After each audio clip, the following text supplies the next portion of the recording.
Because from the communities we come from, I see still there are some raising voices that UBOS has never cleared paying the allowances. Honorable Sasaga, I'm coming now to this. Now, from here, at the stage where it looks like the payments or the budgeted items were up to date, there was even a request for repurposing to divert some of those funds and clear some of the items which maybe were not budgeted or they were budgeted, but now, that's why I had the hand, but you didn't see. I wanted to ask about when they wrote for repurposing to divert some of that money, was the authority granted? And much as Ember talked about correspondences to be given, they could also show us the authority of granting them to repurpose and change some of the monies which had been budgeted for. Yes, response. Thank you, Chair. I have cases of unpaid, and Chair, if I can talk to that, it is us government. And I think you'll appreciate with us that this time around we've used the eCash. eCash has limits. When you are giving these funds, you have to do it in batches. That means you could not release at the same time at a go. So we had to give batches. It was a lot of money. And yes, for those that maybe we've not paid as of now, it is maybe because they have mismatches in their numbers, in their names. But as of last week, we were given at least by finance, most of them were picked because we had also to rely on the cash budget. So I appreciate they are still there, but those are maybe mismatches in their numbers, and we are handling case by case. But they are very few. We should appreciate. Then the other one about repurposing.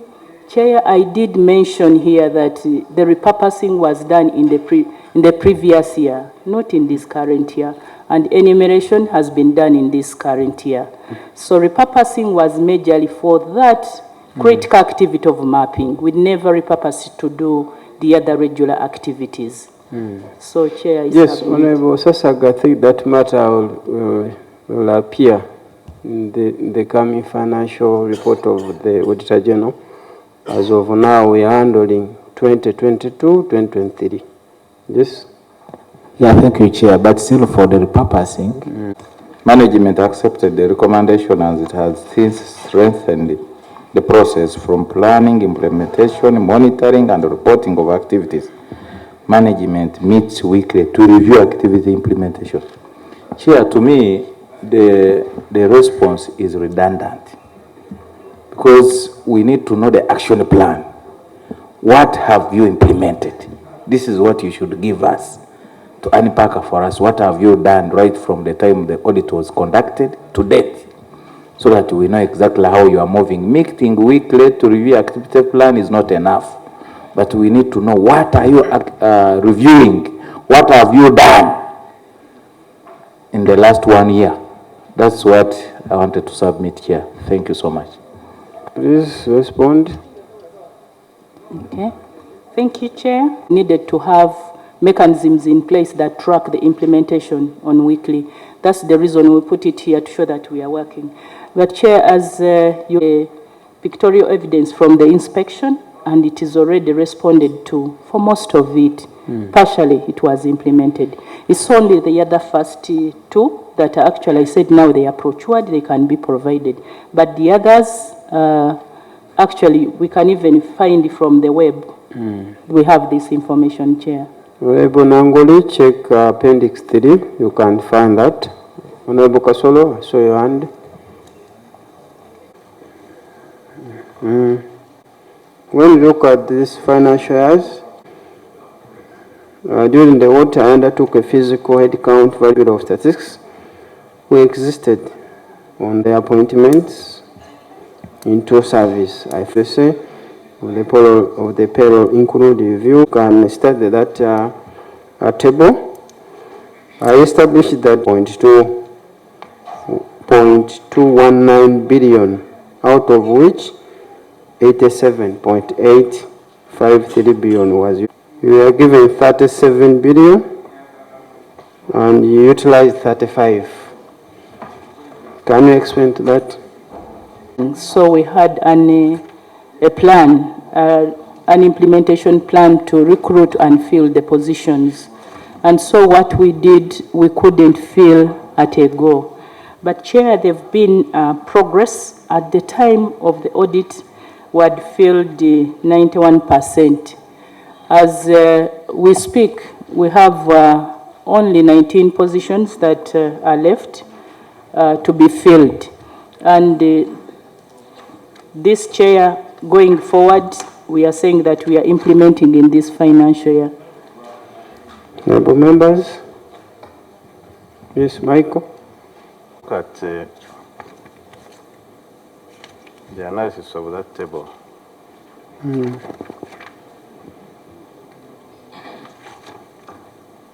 You will realize that the budget has been growing, and so is the expenditure. It would account for two things. It would account for either enhancement of salary or recruitment. But at the same time, as there's growth in the budget and growth in payments, there is also growth in there is decline in utilization, in absorption. In other words, for wage, you commit to request for funds for wage, they are provided, you under-absorb. What could be the problem? Yes. That we do does not only encompass permanent staff. The Bureau has a number of projects, and even those which were delayed were actually part of the projects that we had to implement. And what does it mean? It also affects the wage. So it is not only permanent, but in addition, we also had to do recruitment for the permanent structure. That is what delayed. And at that time when we were given that wage, we had to come up with an implementation plan, the recruitment plan, which we provided, and it was stipulating for the years what we have to recruit. So we followed that, and we are requesting that we complete this year to make sure that we are fully to capacity. Yes, Honorable Nangu. Component under item 1. It is what was warranted was 28,397 billion. That's the current. Here is 35,162. Then 2, when you look at the wage analysis by the Auditor General, in 2021-2022, it was 19.5. It skyrocketed from moving from 19.520 to 35 by almost 100%. So the accounting officer, would you give us some justification? What led to this abnormal increase from 19 in the previous year to 35.162? Please respond. Activities that we've had to implement before undertaking census was mapping. And we had to bring a lot of staff on board. We had a number of other projects, and that means the wage had to go up to make sure we implement. And this has not been a 1 year. It has been over the years until the completion of census. And Chair, that is one of those contributions to that increase in the wage. It is the projects. Okay. Members, I think we have to analyze that is a total of 3,000. I think you can read that, and 3,377, that's 99%. were fully verified, while 3, that is 1%, did not show up, as summarized in the table below. Can you justify for these 3 who did not appear? The payroll, Who are they? they had exited the bureau for the reason of termination of their contracts, and one transferred services to KCCA. 2 were terminated, and one had transferred to KCCA. So he had to be validated in one place. Who are they? Are their names? This was Mr. John Mayende and Mr. Henry Dixoka. Then the one who is in KCCA is Mr. YB Charles. And a total of 11 individuals whose names were not on the payroll appeared for validation exercise with all prerequisite documents. These individuals were included on the validated payroll upon confirmation by the accounting officer regarding their status. The accounting, as well as complete verification of the partially verified employees. Please respond to that. Thank you, Chair. Chair, we normally have that.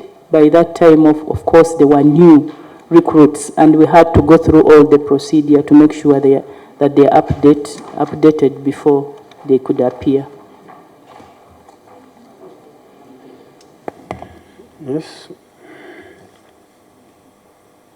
An error. When you're reading, there's a total of 3,377. Probably that was an error by Auditor General. For our record, it is 337. So the last 7 is not there. Okay. And again, when you go to the table for a record, the total does not come to 440.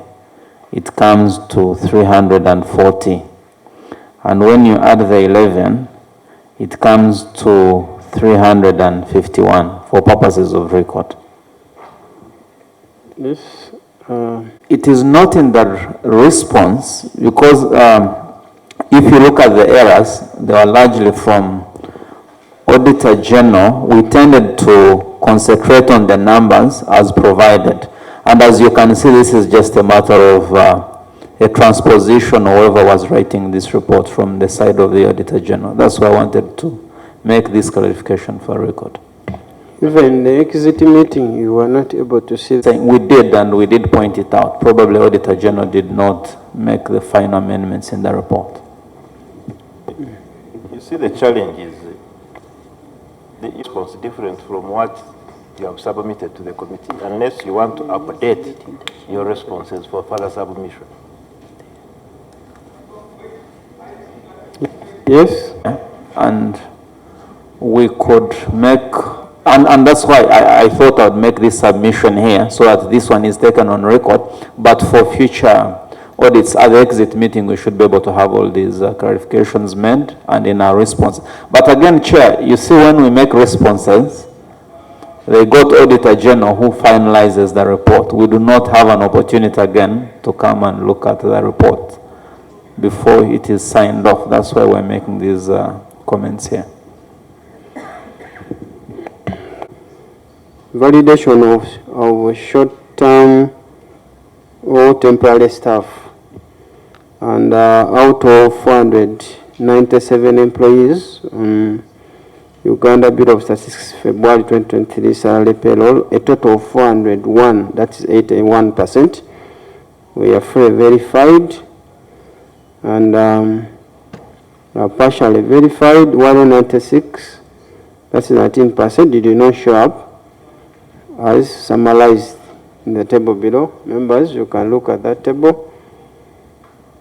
And can you please respond to that? Almost 19% did not show up.